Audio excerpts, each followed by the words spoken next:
finding some recovery in alcoholism,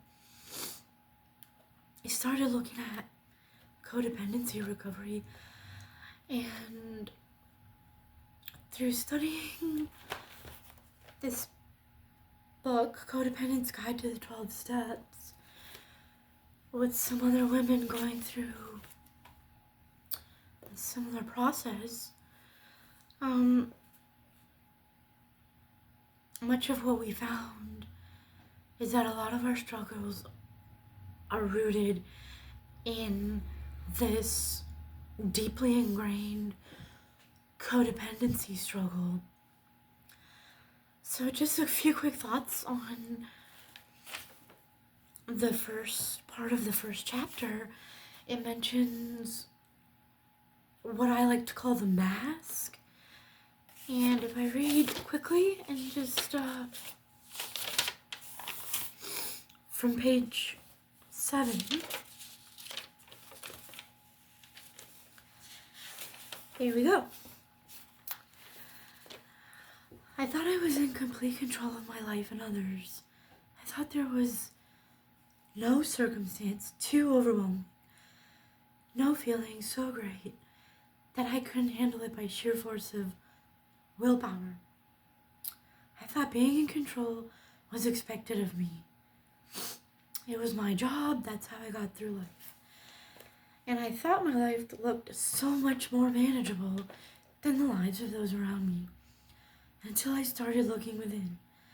That's when I found the undercurrent of fear, anger, pain, loneliness, emptiness, and unmet needs that had controlled me most of my life. Right? We don't know what we don't know, and when I first heard the term codependency, it just made me think of, oh, that can't be me, because I'm so independent.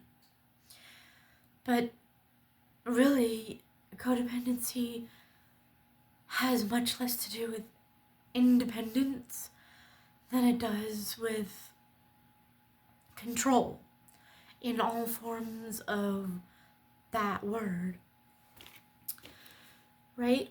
I wore a mask out of expectation or perceived expectations that I had placed upon myself about what I thought people wanted me to do or expected, or what society expected of me. I wore it to people please. On page 10 of this book, it says,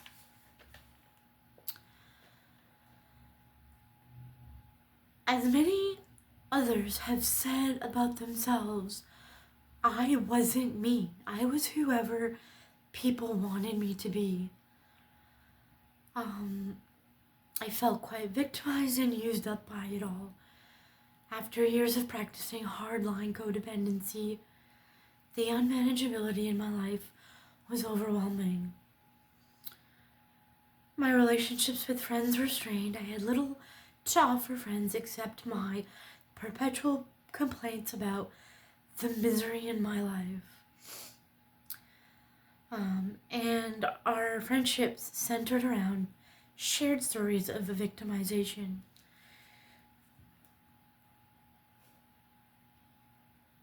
Also, about people pleasing, again, in chapter 1 on page 17, we may become so controlled by the expectation and desires of others that we feel like puppets on a string with no lives of our own. So this perpetual need to people please, right? But people pleasing to the extent, like,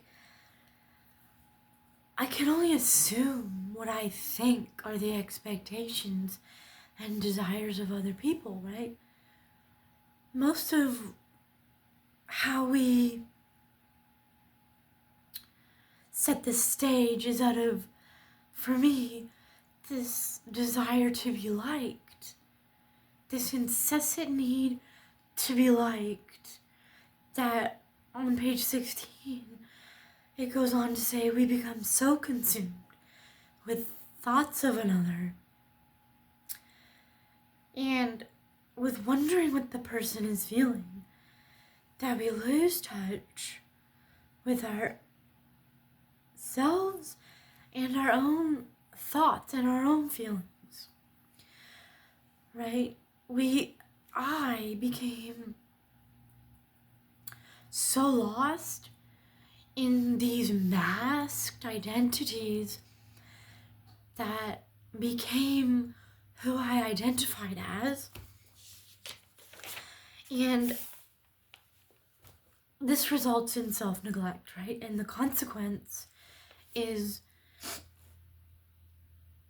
not only neglecting ourselves, but what does self-neglect, what are the consequences of that? On page 18, we become frustrated, confused, and often immersed in negativity, self-hatred, repression, and depression. We stop loving and caring about ourselves because we have cared about others too much. We may have developed a life pattern of self-neglect. So much of what we call codependency is simply human attempts to avoid, deny, and divert.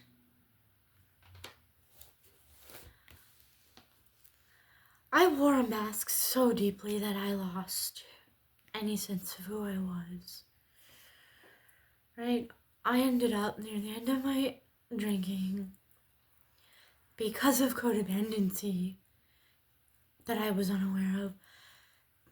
I did not recognize who I was, and I had this desire to find my way back, to rediscover who I could be, who I desired to be.